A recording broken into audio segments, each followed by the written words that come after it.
Welcome back to Proving Grounds, powered by Verizon. My name is Matt Nibiru, Clint Daniel, and I'm joined by Thomas TJ James. If you just tuned in, you missed a banger series. We had Dig Academy versus Wildcard, went to all three. If you're watching on VODs, highly recommend that as your next destination. But we're getting ready to go into our next series. As you can see, that ended, spoilers, 2-1. So Dignitas Academy. They can't watch on VODs now. I know. They're not going to be able to go back. You've ruined it for them. We had that minute, and if they decided they were going to watch it, they left. And now they better have clicked off to go watch the VOD then. For their sake, yeah. I hope so. We're headed towards No.org versus Golden Guardians Academy, the winner of which will play the winner of Team Liquid Academy versus Barrage next week. Also, of course, because Dignitas won that last game, they will play the winner of EG Prodigies versus Immortal Academy. That's also going to be a banger of a series. Man, it's a good week for League of Legends. If this next series is anything like the last one that we just had, I am ready for like 6 more like it. Okay, maybe not, I have to go to bed eventually, but like 2 more like it, I can probably fit in. We only have 5-minute breaks. I have to run. I have a California house, so it's like really long. And so I had to go from one side of the house to the other to use the restroom, and then to another side of the house to get more water into my water bottle. I ran a marathon. I don't think I could take it. I don't think we could go all 3 games again, man.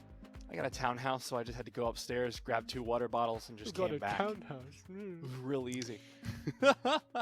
Game number 1 of this series, though, will set the pace for that, and I'm a little worried for my sanity, Matt, because it should be real close. Golden Guardians were one of the teams that initially looked very weak in this Academy season, but as I said at the heel of our last block, they really have been turning things around. They beat Evil Genius's Academy during the final of Giant Slayer, and their only other dropped game was an upset to Evil Genius Prodigies, who are in this bracket, so maybe watch out.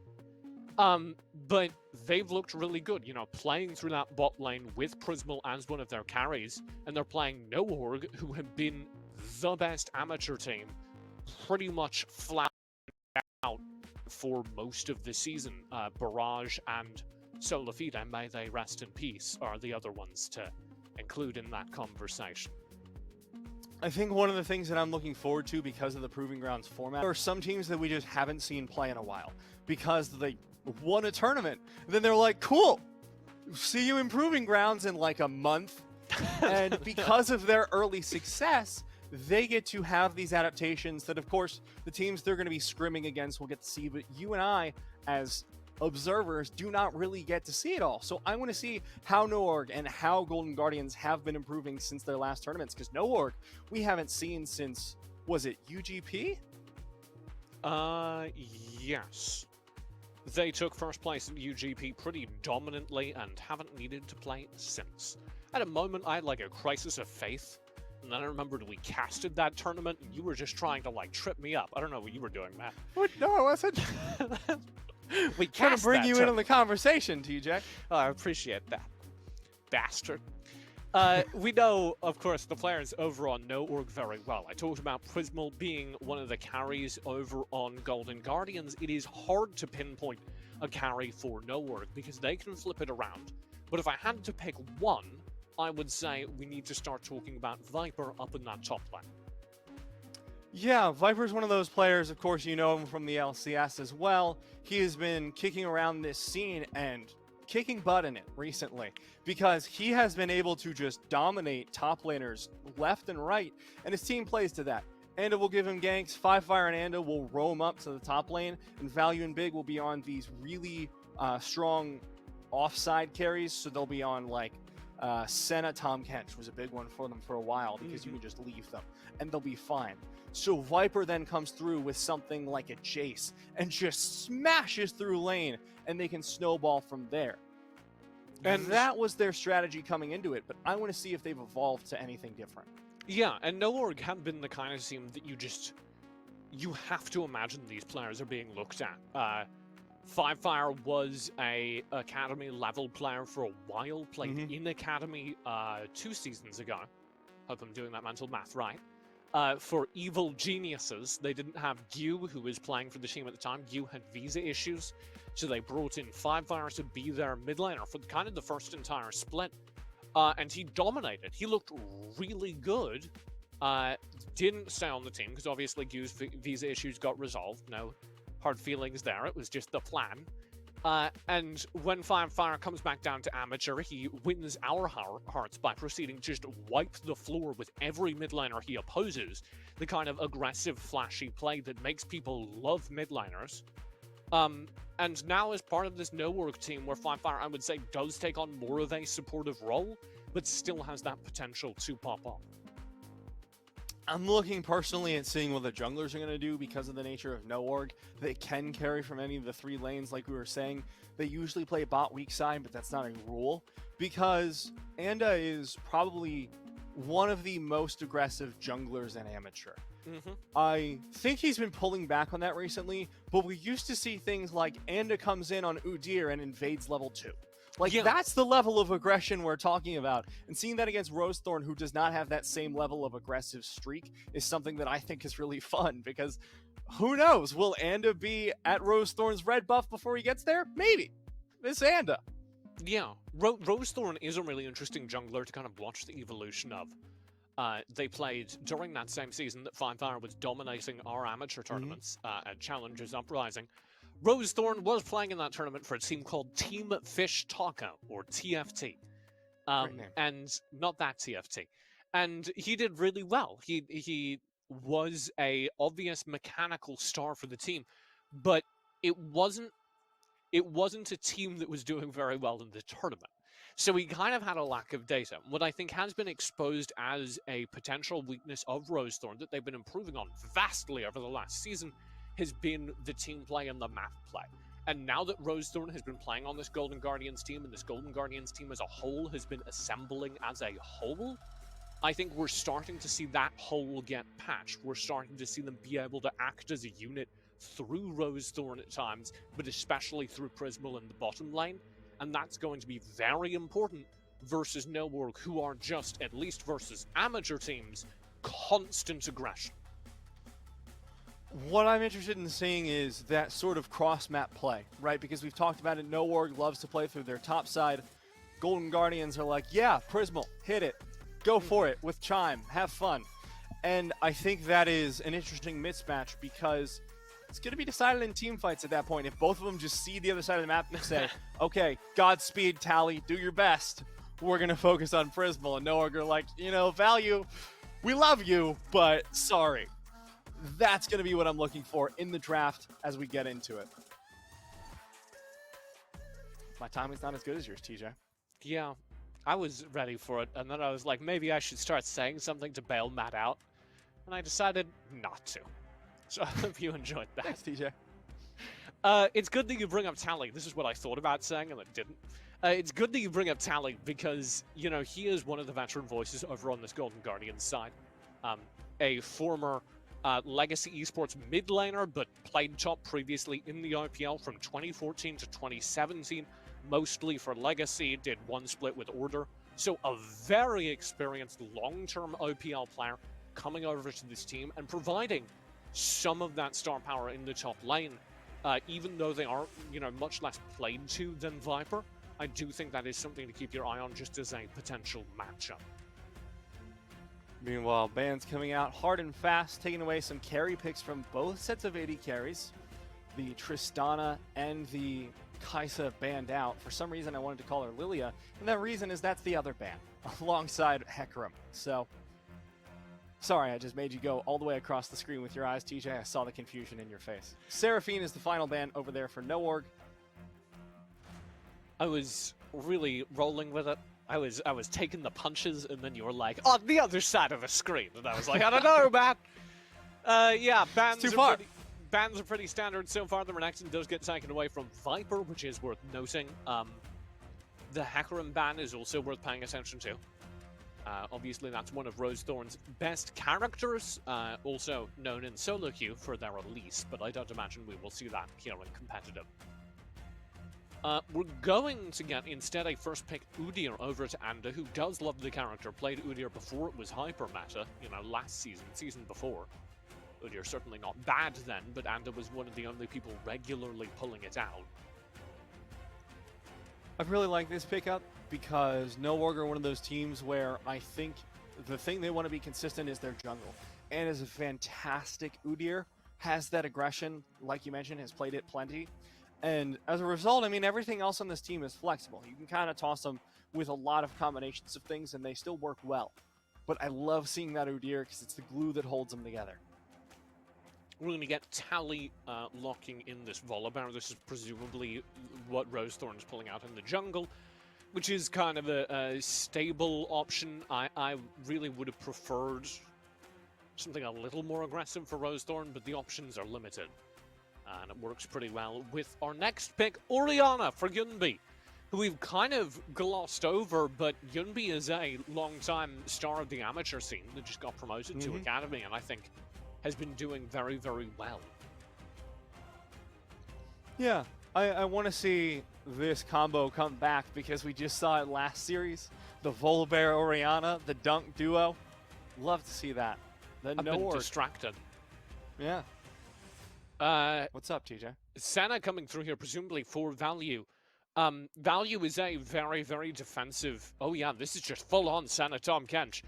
Value is a very, very defensive AD carry, and this is a really fun idea into Prismal, because Value, you know, played for that Maryville University bot lane, where you had Niles and Iconic, like, dominating the top side, and Value's strength always was, I can be a scaling, stable bottom lane, and that's exactly what they're called to begin this game. Just don't lose lane to Prismal. Do not give Prismal an opportunity. Do not let them gank you. And scale into the late game. Senna Tom Kench is perfect for that. Prismal's Ezreal, though, is terrifying. So, it's the pick I'm looking forward to here for Golden Guardians. Was picked up before that second ban phase comes out. Yeah, not something Prismal has pulled out recently. Obviously, we know from history that Prismal plays an incredibly good Ezreal, but, you know, the recent history is all meta. It's Xayah, it's Kai'Sa, it's Tristana when they can get it, so... Very interesting to me that we're stretching this far, you know, with the Xayah still in the cards. They decide they need that kind of aggression, they need that kind of chase down, long-range poke. Very cool to see Golden Guardians making that acknowledgement. Yeah, so far, I mean, their team fight is kind of nasty, especially compared to No Org, who still don't have a shape to their team fight yet because they haven't picked the top and mid. Senna, TK can slot into pretty much anything. You just know you're not going to be looking for engages from your support. That's what we've eliminated so far for No Org. And apparently No Org don't want GGA to have that option as well, banning out the Rel. Yeah, Rel Ezreal is really disgusting because, and this happens with almost everyone who engages as a AD carry. You also, of course, have the Volibear on that team. Like, there's so much that can get aggressive and set up for the attract repels. I do also want to flag the bans that have come through here. This is Jace in top lane for Viper, who plays a very good top lane Jace. And also, Five Fire's, one of Five Fire's signature picks in that Zoe. I really love it, TJ, because it's just like, hey, what champion do you think of when you see these two players? It's like, all right, Jace, Zoe, out of there. See ya. It's accurate, and they're good bans. I love that was my first thought, was like, Zoe, Jace. Oh, shoot, we're not seeing this, but... This would be interesting, though. I would be excited. Really flipping between enchanters there for Golden Guardians. Chime, obviously, was a Bard main. That's what the name implies. And a man after my own heart, with the potential to get really, really fun and fancy with the picks. We do go a little off meta with the... pickup of the Rakan, but Rakan's good right now, so it makes sense. Yeah. And you can play that very aggressive alongside the Ezreal. Five Fire against one of their other trademark picks in the TF, though. You can watch for Five Fire to just be in every lane simultaneously. That's what they do very well. Yeah, this is the other big pick that they have picked up. You look down that match history, it's just TF, TF, TF, TF, Zoe, TF, TF, TF. And it's because Five Fire's damn good on it. You go for those roams, you go for those follow-ups on your aggressive jungler, and you set your top laner ahead. We're going to be seeing what that top laner is. Looks like they are going for the Gnar. Gnar to come through. As the final pick, and that maybe indicates this is not as much of a top lane game as I thought. Viper can play a very, very good Gnar, but it's not going to be the kind of lane bully that you look for from Viper. No Org, it feels like, are going to be playing through their team fights in their mid-late game. The skirmishing, which is something they're very good at. Golden Guardians will match the scaling at the last moment with GP to be slotted in at the top side. This is really fun. I think both these drafts are a little chaotic, but obviously built towards enabling a player and a play style.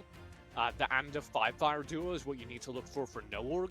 And of course, they have value in big, just perma-scaling in the bottom side. And then over on Golden Guardians Academy, again, built towards a play style. Let's set Prismal up for success. I would say I like Golden Guardians team fight a little bit more, though. And that's maybe worrying for no Org, especially if they don't find early value against Prismal in the bottom line. Yeah, and we were really talking a big game about the top lane because that is such an important position for no Org. But Tally, I think, is going to be really happy with just gangplank. Just poke away with the parley, farm up, wait till late game. You're going to be fine if you're Golden Guardians here. So I love this draft from them. Yeah, I really do think the Golden Guardians have a great draft closing this out. No Org do have the potential to go late or just go ham. Those are the two options for no Org. They either build a massive advantage early or scale into the late game. And that's going to be, I think, the story of our game. What did no Org get? What form are they showing? We haven't seen them in a month. But here they go. Their first game of Proving Grounds against an Academy team in the form of Golden Guardians. And we will see what they bring to the table. We have seen this matchup before. Mm-hmm. Worth noting. But again, it was like 2 months ago. For what it's worth, no Org took that 2-1 in the playoffs of Challengers Uprising. Yeah, it was. If you're hearing us reference Challengers Uprising a lot, well, 2 reasons. One, because we cast it 2 years in a row, so you know, soft spot. But also because it was the last tournament before the playoff season kicked off, right? It was the last tournament before we went into the tier 1s, and so for a lot of these teams, it was the last time we saw them compete. Golden Guardians Academy opted to play in it when they didn't have to, because they wanted the extra experience, they wanted the extra playtime. And they got to semis. The best teams in Amateur were able to take wins off them then. That was before they looked real good in Giant Slayer, though, so we'll see what forms they're bringing into this game as well. Even back then, though, I would say that their progress showed. The faster schedule that they were afforded by going into a Tier 2 event in the amateur scene as well gave them a lot of ways to just quickly iterate game after game after game after game. And they grew a ton as a team throughout that. I mean, you also have to pay attention to this is the team that was responsible for the most disastrous level 1 in the history of competitive League of Legends. 10 players went in, lost. 2 came out. Yeah, that was it. The Thunderdome of League of Legends. And to be fair to Golden Guardians, it was their 2 players. I do kind of wish we'd see more of that. I'm glad we're not, but very fun as a caster. Here comes Anda looking for the engage, flashes over the wall into a gold card. 5-fire gets taken down for first blood, but trades for Yunbi. Ask and you shall receive. Golden Guardians trade their mid laner for no Org. That is what happened. Back to the gameplay. It sure did. That's my analysis, TJ. Yeah, it had literally no map effect because the trade was equivalent. Like, they both blew exactly the same summoners as well. Yep. And it was like, damn, I got spotted. And Roasthorn was like, damn, I spotted him. Let's go. Gotta go. Gotta press that D key. That's where I have flash. Ugh. Because it's closer to the rest of my hand. Okay. It's the first time I've ever heard a functional argument for it, so I appreciate that. Roasthorn stunned up. Here comes Anda again. My god. Well, people are like, this series is decided by mid lane 2v2s. I don't think they mean necessarily this. Oh, this is exactly what I mean when I mean a series is decided by Anda and 5-fires 2v2. This is what you sign up for. And Firefire doesn't even have his global TP yet. Like I wanna set that expectation. We're not gonna slow down here as we pivot towards our first Drake of the game, a minute away. I love watching Nowhere because they make these crazy aggressive plays that you're like, this'll never work out. Sometimes they do. However, not one of those times, apparently. You know, good hedging of your bets there as they don't really find anything. They do get some vision down, but not nearly on that deep invade as you would expect. And of course, they've lost a decent amount of CS in the bottom side. This is a hungry center guy, so that's not a big deal to them. Just waiting for Fire 6 at this point. Like, that's where I think the game is going to properly break open. Because that's when you can start finding roams. That's when you can start finding more aggressive plays. But in the meantime, Viper is getting bullied a little bit here in the top lane. Tally got his number, poking him out with that grasp gangplank. This is how I've always seen this matchup go, so it's not surprising. Yeah. Watch for Viper's team flight. Matt, we've been going for a couple of hours. I just said team flight. Watch for Viper's Sorry, team... we're not sponsored by airplanes. We should be. Rip Jin Air. Watch out for Viper's team fight influence as we go along. God, I'm sad now. I shouldn't have said that. You shouldn't have. Now I'm sad too. You know what the solution is? Honda. Make an airplane. I don't... Sure, They sponsor okay. us. That seems wildly irresponsible, Matt, but sure. Well, that's why I'm not on their head of business development. I'm very aware that that's a bad idea. Viper will be able to dominate. Oh my god, that was so good. And he engaged behind it. Stun as well. This is getting dangerous for Tally. Oh! They're shoved away from the turret. Very low on HP. Tally has to burn the flash. There's Viper. It took 6 minutes. And level 6. But the Viper you were missing was there all along, Matt. I really like the samurai showdown that happened for a few seconds. Viper started the engage, used almost all the spells. Just sitting there for 3 seconds like, what you gonna do, Tally? Huh? What you doing? Slammed him back out of the turret. I heard the good, the bad, and the ugly whistle in my head. Beautiful. Viper finds his way back top after that engage and has evened up the CS as a result. So, Oh my god. Did you see Yeah. that last CS with the turret chuck? Oh, okay. Sorry, I shouldn't Clean. get excited about CS. It was really clean. mechanics are just fun to watch. Mm-hmm. People are like, Micro's boring. I'm like, no, it's not. It's when cool. you see a gamer gaming, you know? Yeah, I do know. It's just like, man, that's a gamer right there. What people say when I walk down the street, man. Oh no, I'm so sorry. Got the Guardian setting up for Fire. Shockwave! Fire's just walking out of it so far. Should be safe. Chime doesn't have a whole lot left in the tank, I think. Fire, one tick. No! Oh! Cannon barrage from downtown. Thank you, Tally. The movement around the command attack was so sick. I was ready to freak out for Fire. Then Tally just ults across the map, has quite enough of it. But still important that that kind of barrage is used. First strike of the game does go over to no org in exchange functionally for that kill. Golden Guardians behind in gold and Drakes. Rather ironically, Matt, for a team named Golden Guardians. Truly. Ha ha ha. It's about to get It's worse. just like a very snooty joke. So Yeah, my grandfather's very clever, so he would not think that joke was funny, but his friends might, you know? good. Glad that you're able to entertain swathes of 70-plus-year-olds. Yeah, that was kind of the vibe I was going for with that joke. Imagine you're at a dinner party. Okay, that would have killed at a dinner party. And, And it will...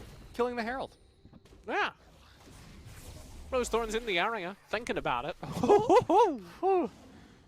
Principal. Hello, Principal. Dear. When did you get there? That was Not going to be able to steal it away. But True Fired Shot like Barrage a blown minute ago. regardless. Oh. Yeah, with some clean timing, with no vision.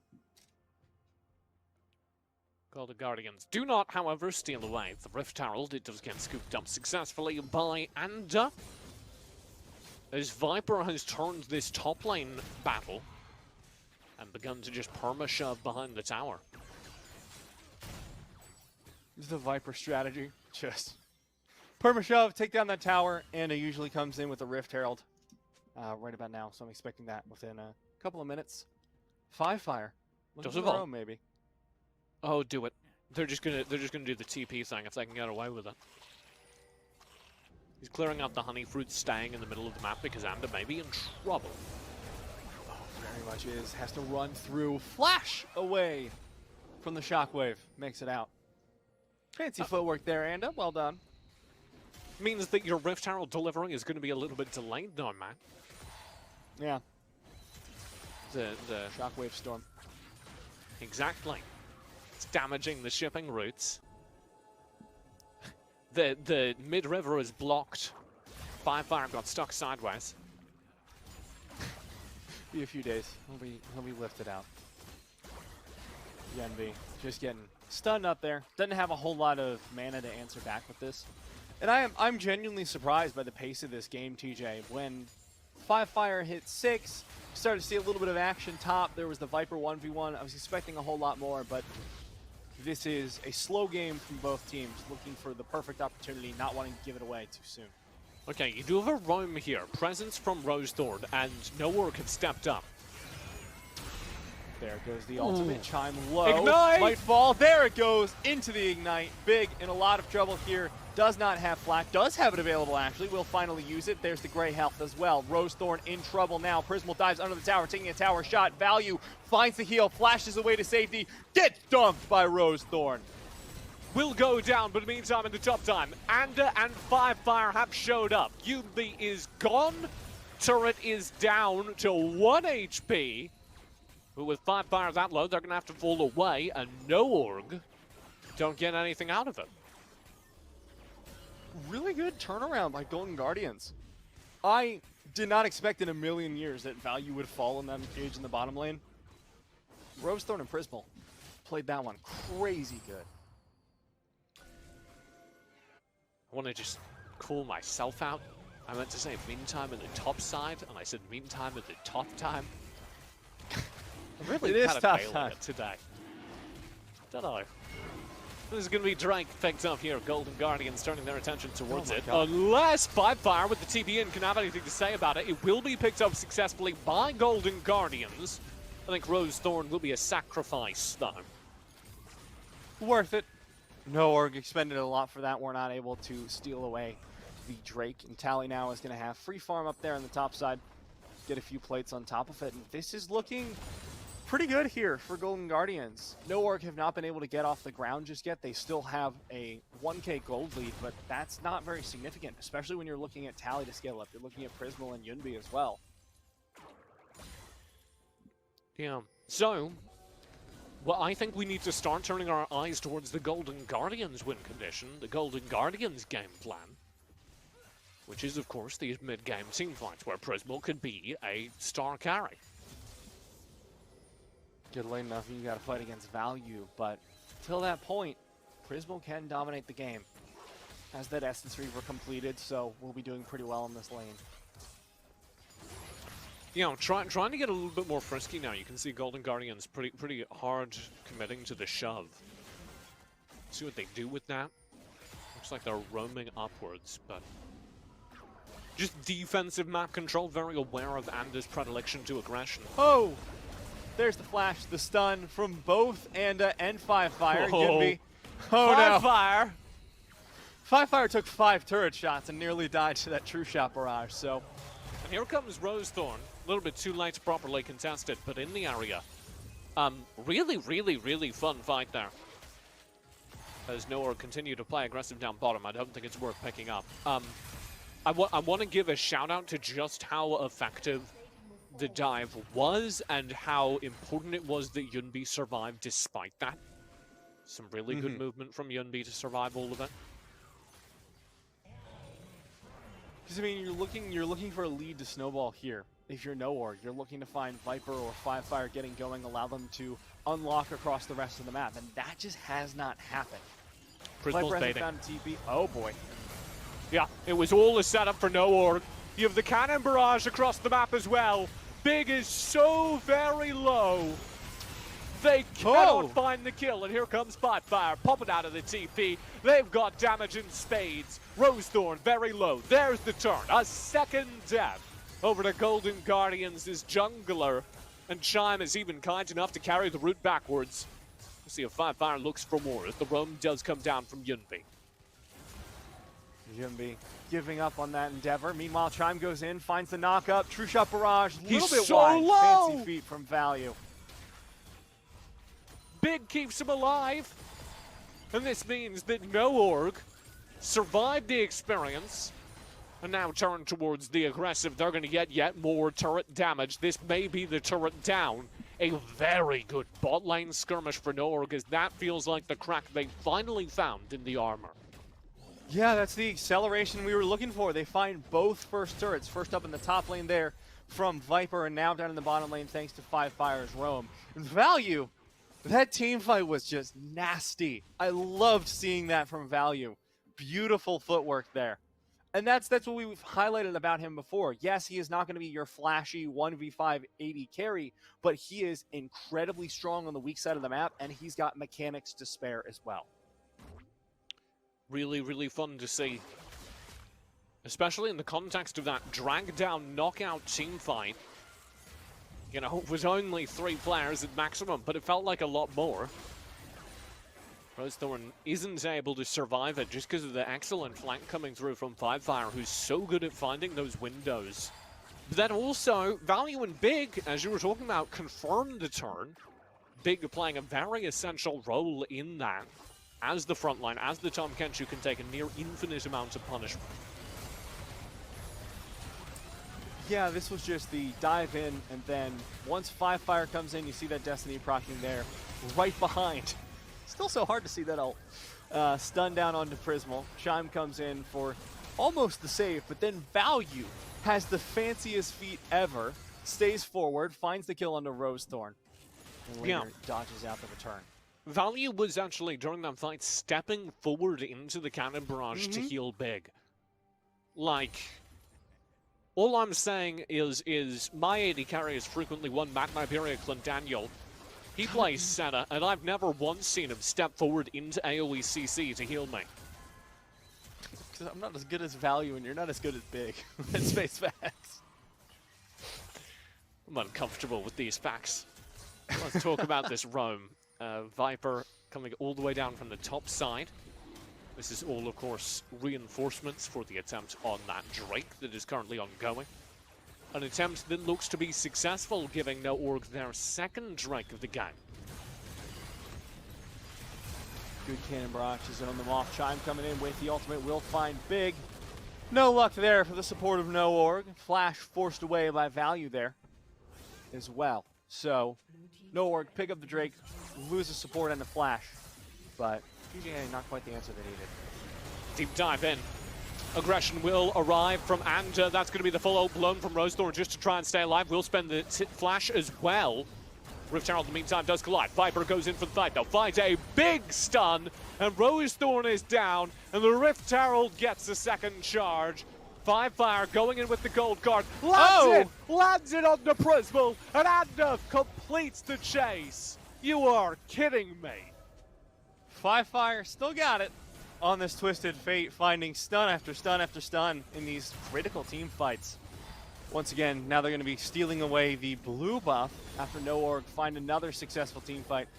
We've been using the Everfrost on it for good measure. So now, NoOrg up 3K and 2 kills. So they've continued accelerating this lead, maintained it through those towers on the top side and bottom side, and now that mid lane turret looking a lot worse for wear as well. Yeah, I want to highlight just the incredible greed of NoOrg there. They're taking the Drake and simultaneously playing aggressive against this turret. Like, that's insane. Big does die as a result of it, because it's a 4v2, essentially. and then arrives here in the mid lane and goes, well, why don't we just recommit? Sure, we're down a player. What could go wrong? And the answer is apparently nothing. They get like half HP onto Rosethorn. Rosethorn walks into this choke point to try and save Chime. And Viper just arrives, finds the stun, they find the kill. Really, really good stuff. And this is always the thing that has been so fun about watching NoOrg play, is just the unchecked aggression they demonstrate, both in micro and macro. You'll see situations where, like we were talking about last series, but for Anda this time, you're Udyr. You're within 1,000 units of someone. Do you A, evaluate the situation and figure out what you want to do, or B, flash on them because you know your team's going to follow up with you? It's always B, all the time for NoOrg, and I love watching that from them. But it seems like they've also been able to temper that aggression incredibly well, because this is much more controlled than I'm used to seeing from them. Yeah, I mean, they don't have room to make mistakes, because Golden Guardians are punishing them when they appear. But it is certainly true that Golden Guardians, you know, haven't had the opportunity to force anything, haven't had the opportunity to define the tempo of the game, just because of NoOrg's constant aggression. And this is what they do to teams who let them. They force you onto the back foot, and NoOrg just keep finding opportunities. Firefire now going to be 1v1 versus Tally, just trying to shove it out. NoOrg looking for this mid lane turret. They do have 3 people here, and will not be forced off as Viper rotates down into the mid lane as well. Looking for some. Tally in trouble as Firefire goes in for it. Across the map, you do have kind of really aggressive presence. Golden Guardians just not being allowed to leave their turret line, right? And that's what I was talking about. They're so good at maintaining their advantages over on NoOrg. You can see Viper is convinced he's going to close out every last bit of jungle camp that Golden Guardians could hypothetically get. There is nothing up in the jungle right now for Rosethorn to even think about picking up. You're just choking him out, slowly but surely. Look at that CS differential on Anda, 60 CS up at this point. Rosethorn finds the Raptors, but not a whole lot else. Blue buff taken away by Tally. Either that or ward, I'm not sure which. Gonna assume the ward, because I do recall NoOrg stealing away 1 Golden Guardian's blue buff. I was looking at my notes, I was writing things down, so I cannot report. There's just like a lot of auto attacks in the minimap. This is really rough for Matt, because I write all my notes with a stylus, and then he has to try and read my handwriting if he wants to use them. Well, and it's... Look, I don't want to be mean, but it's hard to read.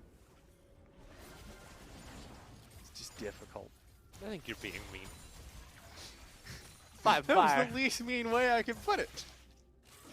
Fire is accessing the top lane. Currently will draw Yunbi away. Of course, both those players do have a TP, both Fire's ultimate.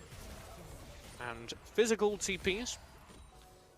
And that is important because we may get a fight down here around the Drake, which will be the 3rd of the game. Here comes the TPs. The 3rd of the game over to NoOrg. If they get them, Fire's already in the bush.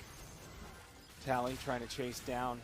Meanwhile, Prismal does have that 2-item power spike, transform Muramana, plus the Essence Reaver. So going to be diving forward onto Fire. Golden Guardians looking for a little bit more. The flash forward, flash away from Fire keeps him safe. Into the wall goes Tally. He's down. Gangplank no longer in the fight. Prismal trying to find a little bit more. The defensive jump away from Rosethorn, and NoOrg just casually shoving Golden Guardians back under their tower. And yeah, we talked about it ever since this bot lane fight turned in favor of NoOrg. Golden Guardians just have not been allowed to play the game. They have not been allowed room to access their jungle. And even if they are, as you can see here, it has been thoroughly cleaned out. All of this, of course, benefits Value, who's getting so many souls from that.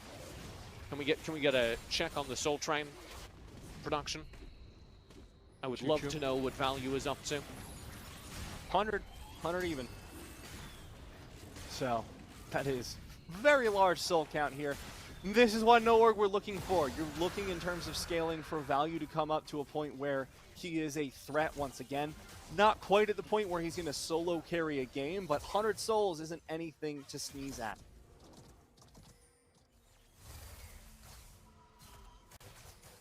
Now, Golden Guardians trying to reset. They are down 5,000 gold in 4.5 minutes. That Mountain Soul will be up on the docket for No Org. They didn't get that first Drake, or they would have it right now. But it's in the cards for them, and they are in solid control of this game to get it. Yeah. No, you do have your third Drake kind of upcoming. Is a ways away, but as that sword of Damocles, rather like the Golden Guardians logo, hanging above their heads. They need to find something here. I want to see another fight from them. I know the last one didn't go well, but Prismal is on item timings, whereas Value isn't. Gives you the opportunity to look for something. Meanwhile, dear God, Tally just got slammed. Yeah, Viper playing really aggressive finds that opportunity, and now Golden Guardians just need to run away. There's absolutely no way they gain access to any part of the map. Again, the only way you find opportunities is by taking risks, sending your players to spread out and look for farm. And every time that happens, somebody gets caught out by Viper, who's roaming on the opposite side of the map. And the second Viper finds somebody, well, Firefire can TP across the map and participate. And that's so important. That's paying so many dividends for No Org. Is that just to try and steal away that red buff? Yeah. They're just starving Golden Guardians out. Since we last mentioned it like 5 minutes ago, Rosethorn has gotten 12 CS. Yeah. Total. Yeah. It's really rough times, and you'll also notice, you know, these waves aren't leaving the turrets. So there's never any way that Golden Guardians access the map. Their waves have not left their turrets. They do not have any vision in the jungle. There are no opportunities because No Org aren't interested in doing the Baron until they win a massive team fight. There is no camps up to take when they are let out of their base. Like here, congratulations, Golden Guardians. It's time for you to use the yard. Guess what? There's nothing to play with. Took away the basketball, man. Yeah. Ooh. Got very important news for you, Matt. What's that, TJ? Somebody just called me on my phone, which I thought was in Do Not Disturb, and the suggested caller ID said scam likely. Okay. They're trying to distract us from esports. Trying to take us away. Maybe I don't know, I kind of needed that distraction because this game is pretty over. Yeah. He's on a ward. Well, Oh dear. Oh my God, 3 people are just there. Goodbye, Yunbi. The re-engage comes out from Chime. There's the Dawning Shadow. And it's 3v3, but it doesn't seem to matter. Anda finally arrives. Rosethorn ults, but it's not enough. Value finds another kill. Abyssal Voyage plus Destiny, and everyone is in that bush simultaneously. That is 3 players teleporting across the map. And it's everything they needed. Golden Guardians now do not have a way to contest this Baron. No Org have dotted their I's and crossed their T's, as I frequently say, and that means they will get it. Game number 1 looking like it's in the bag. Chime looking for something here, I guess, but Firefire's just on it. Chime's dead. Oh, no, he isn't. He gets out. But Viper's chasing. No, one more auto. Viper finds it. There goes the Baron. Prismal shortly to follow. Surely there's no way. Unfortunately not. Prismal and Chime taken down. Golden Guardians Academy in a rough spot. Chime did have Smite. It was not a completely insane suggestion that he could be able to find it. Unfortunately, no luck there. Oh no. Like a war reenactment. You know what's coming and you're afraid of it, but you watch it all the same. Is that your relationship to war reenactments? I've never seen one, so I assume the people that watch them like really care about them and find them dramatic. I think it's more about the participation. I think it's like Ren Fair, but for men. You know, I think that's kind of the pitch. I prefer Ren Fair. Yeah. Ren fairs are pretty cool. Deep dive around the side, no org, close things out. And so okay. All right. Maybe an if opportunity. They find this pick on the Viper, that'll be really good. Looking for the stun, re-engage there from Rosethorn. Finally, there goes Sterix. This is terrifying. The Kaiju finally might fall. No, he's gonna make it out of there. Rosethorn looking for it. Chemtank, the slow smite. Not gonna find enough damage. He's so Viper fast. is kiting like crazy. He's Speedy ragenic. little rat that he is. He's Nara's gaining gonna be able to make it HP. out of it. And now he's just stopping the backs. Rosethorn will step out here, finally try to engage, but the ult, it Oh finds my it. God. Viper inside the GP, Cannon Barrage will hop away, still alive. Meganar! And the Meganar is here. Tally should be able to confirm that kill, but you have the blast code in order to escape. In the meantime, of course, the base is just falling. Huge exchange. Viper still on top. In the meantime, yes, no Orger ending the game. And yes, finally, Tally walked away, accepting it wasn't gonna happen, as Viper puts an extra fancy punctuation mark on the end of this game, number 1. Nork still fighting within the base, but there comes the Abyssal Voyage and the eventual death of the Nexus. Really enjoying the Gnar skin, by the way, because he goes from little tiny rat Gnar to just this giant dinosauric monstrosity. Good feeling.